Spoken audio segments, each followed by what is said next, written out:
Hiya guys, Kyle here. Recently we've got some brand new Valhalla info, and in this video I just want to run through it for you guys. So before we start guys, I just want to give some credit to other YouTubers and some game coverage websites that I've taken my information from. So along with some of you've probably seen JorRaptor and Dantics videos recently, and I just want to give them credit. I'll be leaving links to their videos down below and to their channels, because I think they deserve it. They're two really good guys and I've been watching them for a long time. So if you watch this video and you like it, make sure you head on over to them guys, like their videos and subscribe.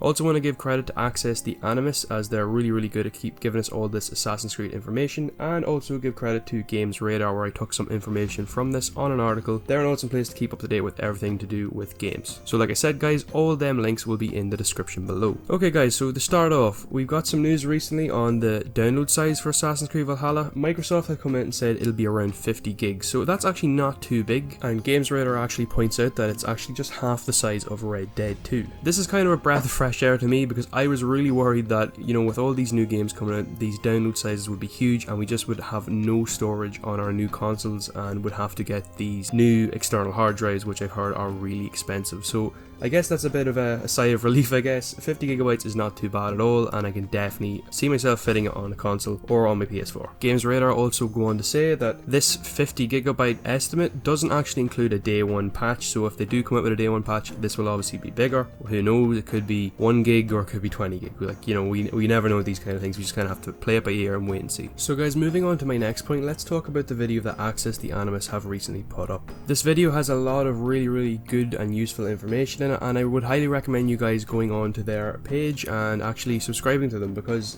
they put up really high quality stuff all the time and they're usually very informative about all this kind of Assassin's Creed information. Firstly, I want to touch on what they said about raids. Apparently we'll have like these different kind of raid loops where we'll start at the settlement, we'll get crew, we'll then board the crew on our Drakkar, then we can take them out to raid a monastery, gives us some cargo, we put that back into a settlement, and that gives us more crew, and then we can take on more raids. But not only can your crew help you with raids, they can actually assist you to any content close to water, which leads to you getting rewards that feed back into your settlement, giving you more crew. So it seems we'll have a lot of options in terms of how we develop our crew, and just this gives you kind of a general look into what some of the game systems are going to be like. And personally, I'm really excited for the raid feature. I think that's just going to be so cool. Like, I remember watching Vikings and just seeing them going and doing their first raid, and it just, I can't wait to have moments like that in this game. Then getting into the topic of Joms Vikings. These are Vikings that we can create and customize, and we can also recruit from other players that we can take on our raids. And if someone recruits our Viking, takes them on a raid and is successful, then we will benefit. We will get some rewards in some way, shape or form. I'd imagine obviously it's the same. If we take someone else's Viking out, we win a raid, they will benefit as well. So it's a cool little interactive online feature in this single player game. Kind of reminds me of the way they had like the Avenge quests in AC Origins. Obviously this is a bit more interactable though. We also learned the way that we can actually recruit these Jom Vikings, and that is basically we have to build a building in the settlement, and that will allow us to see all of our friends' Jom Vikings that they've uploaded and basically pick which ones we want to recruit for our raid. So I think that's really cool. It kind of ties in progressing through the settlement into this gameplay feature as well. They then go on to talk about the new game structure, and it's going to be all about the settlement. The settlement is going to be your most important part of this game, it seems. So basically we'll have to start off by choosing an opportunity, a quest, an activity, going out adventuring and gathering resources, and then coming back home and progressing through the settlement. But this can also open up more opportunities, and therefore more opportunities, I guess, to get more resources and upgrade the settlement further.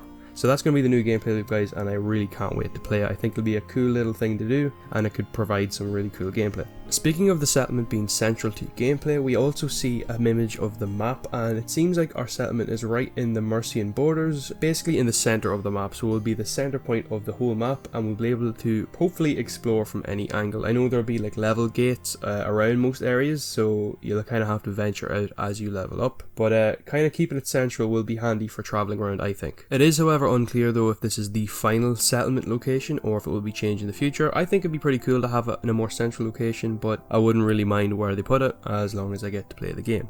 We also got to look at some nice new visuals for Winchester, London and York, and there are first look images at these cities, so it's pretty cool to see them. Winchester has a kind of like countryside vibe, London obviously it's a built up area kind of city town, and York looks like a snowy kind of, I don't know, like almost like a snowy log cabin kind of vibe about it, but they're really cool images and I can't wait to get into the game world and journey to all of them. We got another nice new screenshot showing off some stealth, and actually has female Ivor perched up on top of a roof which looks to be in London, and you can see there in the background, I thought it was really cool. Kind of almost looks like a Colosseum type building, kind of in shattered ruins, and this gives off kind of a post-Roman vibe, so I think London's going to be a really cool place to explore. You might be able to draw some similarities between it and Syndicate's London, although I think it will be a completely different beast in this game. Another cool thing we got to see was actually confirmation of how much wildlife is going to be in the game. So we have 45 animal species and 20 fishes, and it seems like fishing is going to be something we can do a lot of in the game, and I'll definitely be trying to collect all 20. I'll also trying to hunt all 45 animal species. It's something I found myself doing in Red Dead Redemption, something I found myself doing a lot in Assassin's Creed Origins and Odyssey, so yeah, I definitely like the hunting side of these games, and I hope Assassin's Creed Valhalla will have a good hunting mechanic, no doubt it will. We also got to look at a very short list on some of the various activities that will be taking place across locations around the map, which will be some Animus anomalies, landmarks, standing stones, caverns, offering altars and more. And we also got some activities that we've seen before listed: fishing, flighting, drinking games and the dice game. Something I thought really cool that Julien, Laferrière and the Access the Animus video touched on was the fact that the Roman ruins that I mentioned earlier will be permanent throughout the game, and they actually have been scaled up a little bit to kind of show that how it would look as the perspective of someone through that time, seeing this devastation of a civilization that's gone, and the kind of the helplessness of all this tradition, all this kind of information that has been lost through this civilization that is now gone. The people who are around and like witnessing it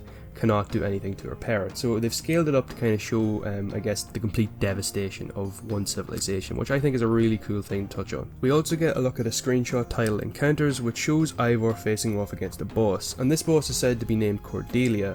Now the first thing that rung to my head was, when I heard Cordelia, was King Lear, and it doesn't really match up. The 16th century is when that took place, and this takes place in the 9th century, so that kind of shut down my hopes for that. I thought that'd be a really cool thing, and anyone who does, or who had to do Junior Cert English, is probably familiar with King Lear and that story.